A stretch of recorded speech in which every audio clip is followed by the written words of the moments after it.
वो अमेरिका का राष्ट्रपति है, उसने 50 बार हिंदुस्तान के प्रधानमंत्री का अपमान किया है। 50 बार उसने कहा है कि नरेंद्र मोदी को मैंने एक फोन कॉल मारा और उससे कहा कि ऑपरेशन सिंदूर बंद करो, और 2 दिन के अंदर नरेंद्र मोदी ने सर झुकाकर ऑपरेशन सिंदूर बंद कर दिया। अमेरिका के राष्ट्रपति ने बोला है कि 7 हवाई जहाज गिरे हैं, और नरेंद्र मोदी में इतना दम नहीं है कि वो एक बार बोल दे कि अमेरिका का राष्ट्रपति झूठ बोल रहा है। इस मर्द से ज्यादा दम उस महिला में थी। नरेंद्र मोदी जी डरपोक हैं, ना वो अमेरिका के राष्ट्रपति के सामने खड़े हो सकते हैं। आपके प्रधानमंत्री ने आपसे कहा कि रील से, इंस्टाग्राम देखने से, फेसबुक पे आने से आपका फायदा होता है। क्या ये सच है? पूरे देश में जहां भी मैं जाता हूं, जिस प्रदेश में मैं जाता हूं, वहां बिहार के लोग मुझे दिखाई देते हैं। कर्नाटक, बेंगलोर, हैदराबाद, मुंबई, असम, बंगाल, सब जगह बिहार के लोग दिखाई देते हैं। सही है, गलत है? आप दुबई जैसी जगह को आपने अपने खून पसीने से बनाया है। आपके खून पसीने से दुबई बना है। सही है, गलत है? तो मेरा आपसे सवाल है कि अगर आप दुबई जैसा शहर बना सकते हो, बेंगलोर जैसा शहर बना सकते हो, मुंबई जैसा शहर बना सकते हो, हिंदुस्तान में इंफ्रास्ट्रक्चर बनता है, इमारतें बनती हैं, पुल बनते हैं, सड़क बनती है, उसमें बिहार के लोग अपना खून पसीना देते हैं और बनाते हैं। तो मैं आपसे पूछना चाहता हूं, ये जो चमत्कार आप बिहार के बाहर करते हो, ये आप बिहार में क्यों नहीं कर पा रहे हो? बिहार में क्या कमी है कि बिहार की जनता की जो ऊर्जा है, जो क्षमता है, जो कैपेबिलिटी है, वो बिहार को बनाने में नहीं लग रही है? दूसरा सवाल, नालंदा आया हूं। एक समय होता था जब नालंदा की जो यूनिवर्सिटी थी वो पूरी दुनिया में मशहूर थी। जापान से, कोरिया से, चाइना से, इंग्लैंड से, अलग अलग देशों से लोग यहां आते थे पढ़ाई करने। दुनिया का शिक्षा का सेंटर था बिहार, और नालंदा सेंटर था दुनिया के शिक्षा का। आज आप बाकी प्रदेशों में पूछो, बिहार के यूनिवर्सिटीज, कॉलेजेस, स्कूल के बारे में पूछो, आपको बताएंगे बिहार में तो सिर्फ पेपर लीक होता है और कुछ होता ही नहीं है। पेपर लीक होता है।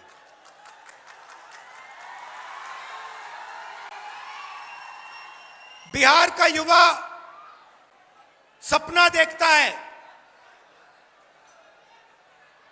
मैं इंजीनियर बनूंगा, मैं डॉक्टर बनूंगा, लॉयर बनूंगा, अपना छोटा बिजनेस चालू करूंगा। माता पिता के पास जाता है, कहता है मेरी मदद कीजिए, मुझे पढ़ाई करनी है। मजदूरी करने के बाद बिहार के लोग बच्चों को पढ़ाने की कोशिश करते हैं। Private school, private college, private university, लाखों रुपए लगते हैं। और फिर क्या होता है? महीनों की मेहनत के बाद एग्जाम से 1-2 दिन पहले जिनकी दोस्ती है, रिश्तेदारी है, उनको पेपर मिल जाता है। और बिहार का ईमानदार युवा देखता ही रह जाता है। यह आपकी सच्चाई है। अब नीतीश जी कहते हैं कि 20 साल में उन्होंने बिहार को बदल दिया, बिहार में विकास लाया, बिहार में अस्पताल चालू किए, बिहार की यूनिवर्सिटीज कॉलेजेस चालू की। मेरे सामने बिहार की जनता खड़ी है। मैं आपसे पूछना चाहता हूं, क्या यह सच है? क्या बिहार में आपको शिक्षा मिल सकती है? बिहार में आपको स्वास्थ्य अस्पताल मिल सकता है? आप देखिए, दिल्ली में ऑल इंडिया मेडिकल इंस्टीट्यूट है, उसके सामने मेट्रो स्टेशन है। आप कभी दिल्ली जाएं, उस मेट्रो स्टेशन में जाइए, रात को 12 बजे आप उस मेट्रो स्टेशन में जाइए नीचे और देखिए क्या हो रहा है। बिहार के हर डिस्ट्रिक्ट से लोग वहां इलाज कराने जाते हैं। मैं गया, मैंने उनसे पूछा, भाई यहां क्यों आए? कहते हैं, मुझे बताया कि अगर कोई बिहार के अस्पताल में इलाज करने जाता है तो वो अस्पताल से वापस नहीं आता है, वहीं मर जाता है। बिहार के अस्पतालों में लोग जीने नहीं जाते हैं, मरने जाते हैं। यह है आपकी सरकार की सच्चाई। और दूसरी तरफ नरेंद्र मोदी खड़े हैं, जिनके हाथ में नीतीश जी का रिमोट कंट्रोल है। जौन सा बटन दबाया नरेंद्र मोदी ने, वही चैनल नीतीश जी चालू कर देंगे। जो भी बुलवाना होगा वो करवा देंगे, जो भी करवाना होगा वो करवा देंगे। बिल्कुल। तो ये मत सोचिए कि नीतीश जी सरकार चलाते हैं। सरकार नरेंद्र मोदी, अमित शाह और नागपुर चलाती।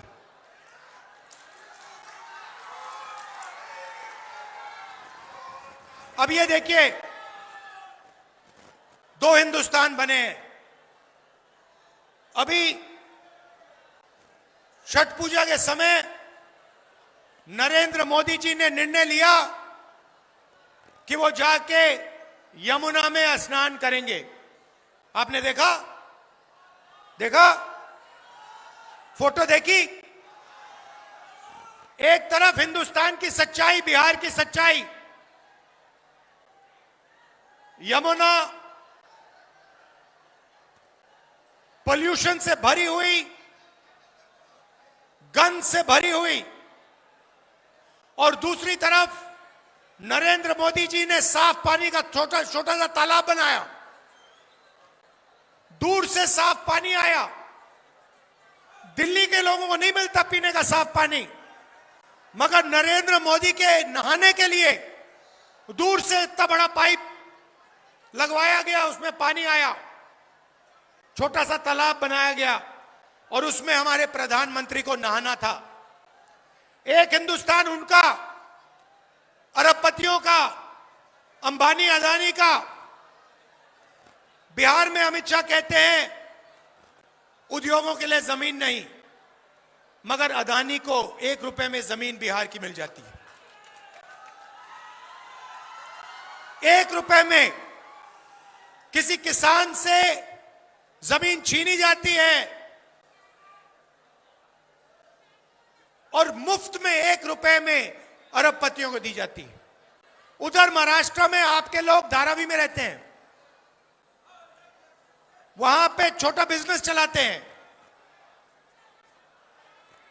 एंटरप्रेन्योरशिप करते हैं। वो जमीन नरेंद्र मोदी ने अदानी को दी। लाखों करोड़ रुपए की जमीन लाखों लोगों को हटा रहे हैं, परे कर रहे हैं और उनकी जमीन छीनकर अदानी जी को दे रहे हैं। तो यही हो रहा है। 2 हिंदुस्तान है, एक अदानी, अंबानी और मोदी का, और दूसरा हिंदुस्तान आपका, हमारा, किसानों का, मजदूरों का, गरीबों का, पिछड़ों का, अति पिछड़ों का, दलितों का, महादलितों का, गरीब जनरल कास्ट का। ये दूसरे हिंदुस्तान में जो भी करना है कर लो, जो भी करना है कर लो, आपको रोजगार नहीं मिल सकता है। क्यों? क्योंकि नरेंद्र मोदी चाहता है कि चाइना का माल अदानी और अंबानी जैसे लोग बेचें और हिंदुस्तान की गरीब जनता, बिहार की जनता उस माल को खरीदे। यहां आपने सुना होगा नरेंद्र मोदी आए और कहते हैं, युवाओं से कहते हैं, युवाओं, बीजेपी ने टेलीफोन का डेटा इतने कम कीमत का कर दिया है कि कोई भी युवा इंस्टाग्राम, फेसबुक, रील बना सकता है। मैं बिहार के युवाओं से पूछता हूं, आपके प्रधानमंत्री ने आपसे कहा कि रील से, इंस्टाग्राम देखने से, फेसबुक पे आने से आपका फायदा होता है। क्या यह सच है?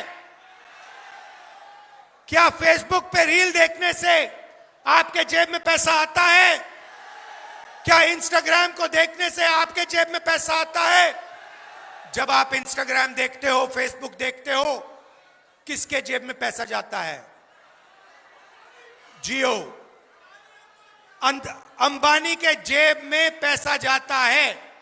नरेंद्र मोदी ने आपको यह नहीं बताया कि हिंदुस्तान का स्पेक्ट्रम नरेंद्र मोदी ने अंबानी जी के हवाले किया। नरेंद्र मोदी यह नहीं बताते कि पूरी की पूरी मदद नरेंद्र मोदी जी ने अंबानी और अदानी जैसे लोगों की है। आप देखिए, सड़क देखिए, सीमेंट देखिए, डिफेंस देखिए, सोलर पावर देखिए, विंड पावर देखिए, एयरपोर्ट देखिए, रेलवे स्टेशन देखिए, सारे के सारे इन्होंने अदानी और अंबानी के हवाले कर दिए हैं। पहले आपको रोजगार मिलता था पब्लिक सेक्टर में, सरकारी कंपनियां होती थी, सारी की सारी बंद कर दी हैं, बेच दी हैं प्राइवेट लोगों को। आज बिहार का युवा रोजगार नहीं पा सकता है, जॉब नहीं पा सकता है, मगर पूरे देश में मजदूरी कर सकता है। क्या ऐसा भविष्य आप चाहते हैं कि बिहार हिंदुस्तान का लेबर क्लास बने? आप ये चाहते हो अपने लिए कि आप पूरे देश में जाओ, हर प्रदेश में जाओ और मजदूरी करो? ऐसा बिहार चाहते हो? नहीं, ये हमें नहीं चाहिए। हमें वो पुराना नालंदा वाला, शिक्षा के सेंटर वाला बिहार चाहिए, जहां पूरी दुनिया से लोग यहां आते थे, इन सड़कों पे चलते थे शिक्षा के लिए। वो बिहार हमें चाहिए। आप देखिए, ये आपने फोन पकड़ रखे हैं, इसके पीछे देखिए, इसके पीछे लिखा है मेड इन चाइना। लिखा है, नहीं लिखा है? हम चाहते हैं कि एक ऐसा दिन आए जब इसके पीछे लिखा हो made in Bihar, made in Nalanda. और यहां नालंदा में, बिहार में आपके युवाओं को उन फैक्ट्रियों में रोजगार मिले। हम चाहते हैं कि चाइना का युवा मेड इन बिहार का टेलीफोन, मेड इन बिहार का कैमरा, मेड इन बिहार की टी शर्ट खरीदे और फिर अपने आप से पूछे, भैया ये बिहार, ये नालंदा, क्या नालंदा कहां है? मैं जाके देखना चाहता हूं। नरेंद्र मोदी नहीं कर सकते। देखिए, आदमी में दम होना चाहिए। अगर कुछ करना है तो आदमी में दम होना चाहिए। वो अमेरिका का राष्ट्रपति है, उसने 50 बार हिंदुस्तान के प्रधानमंत्री का अपमान किया है। 50 बार। 50 बार उसने कहा है कि नरेंद्र मोदी को मैंने एक फोन कॉल मारा और उससे कहा कि ऑपरेशन सिंदूर बंद करो, और 2 दिन के अंदर नरेंद्र मोदी ने सर झुकाकर ऑपरेशन सिंदूर बंद कर दिया। ये अमेरिका के राष्ट्रपति बोल रहा है। अमेरिका के राष्ट्रपति ने बोला है कि 7 हवाई जहाज गिरे हैं, और नरेंद्र मोदी में इतना दम नहीं है, इतना दम नहीं है कि वो एक बार बोल दे कि अमेरिका का राष्ट्रपति झूठ बोल रहा है। इतना दम नहीं है उसमें, और छुप रहा है।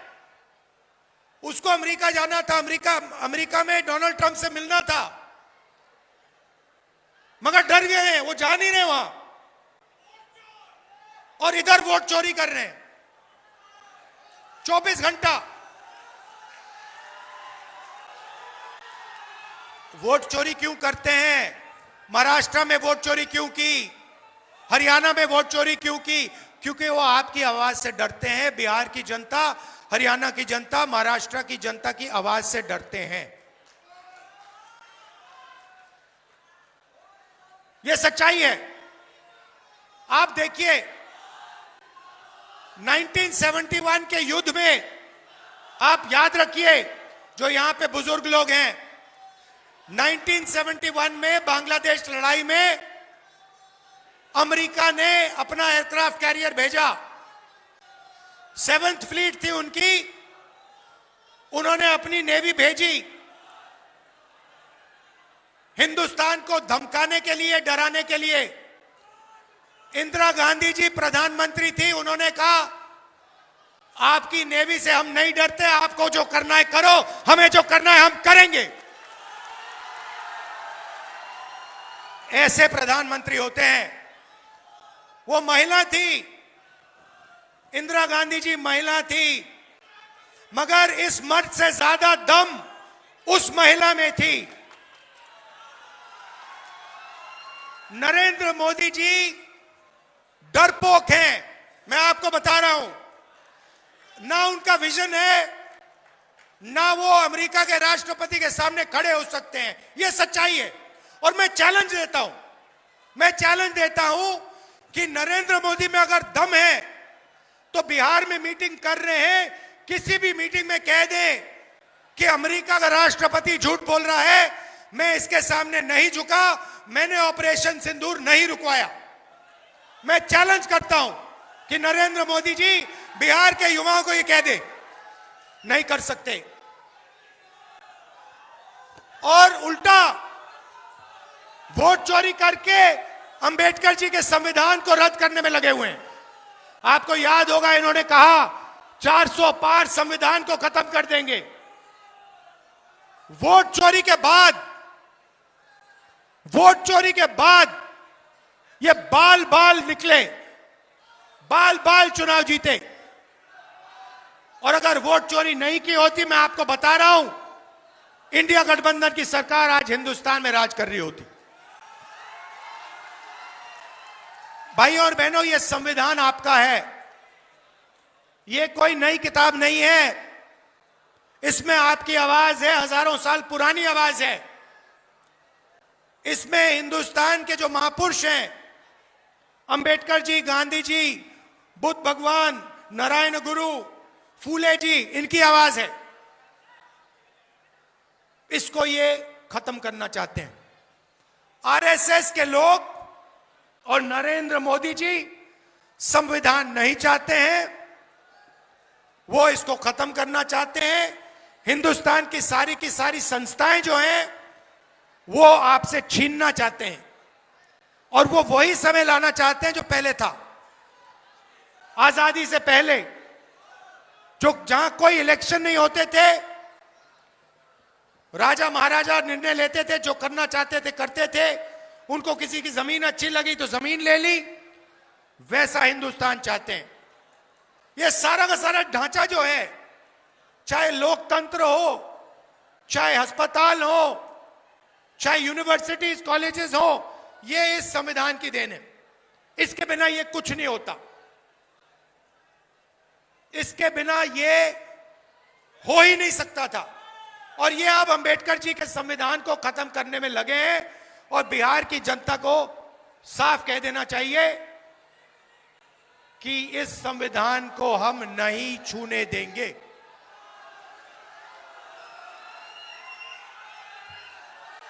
भाइयों और बहनों,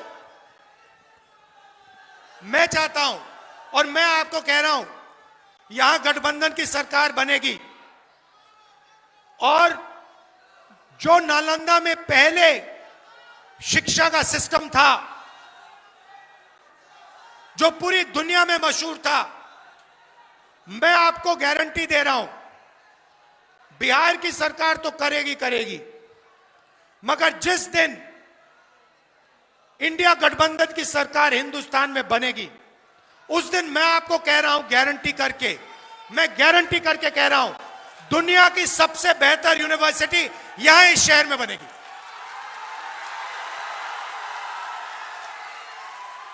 और हम एक चिन्ह बनाएंगे पूरी दुनिया के लिए कि बिहार शिक्षा का सेंटर है, नालंदा शिक्षा का सेंटर था और एक बार फिर नालंदा शिक्षा का और रोजगार का सेंटर बनेगा।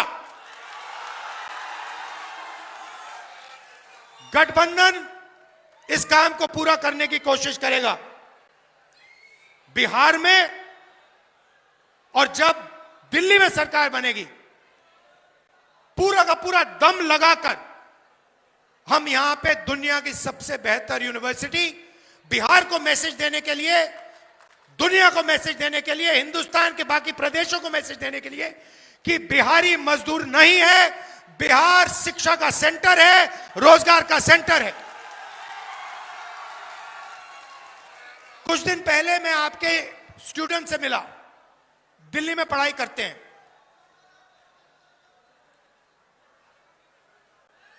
इतने होशियार, इतने इंटेलिजेंट, इतनी एनर्जी थी उनमें, समझ थी। बिहार में वोट अधिकार यात्रा में मैं घूमा, 20 दिन घूमा। आप राजनीति को अगर दूसरे प्रदेशों को 5-10 मिनट लगते हैं, आपको सेकंड लगते हैं बात समझने में। आपकी समझ बहुत गहरी है, आप में कोई कमी नहीं है, बस आपकी सरकार आपके लिए काम नहीं करती है, आपकी आवाज नहीं सुनती है और आपके साथ मिलकर बिहार को बनाने का काम नहीं करती है। गठबंधन की सरकार बनेगी और मैं आपको एक और गारंटी देता हूं, जो गठबंधन दे रहा है, महागठबंधन की गारंटी है कि जो सरकार बनेगी बिहार में, वो हर जात की सरकार होगी, हर धर्म की सरकार होगी। उसमें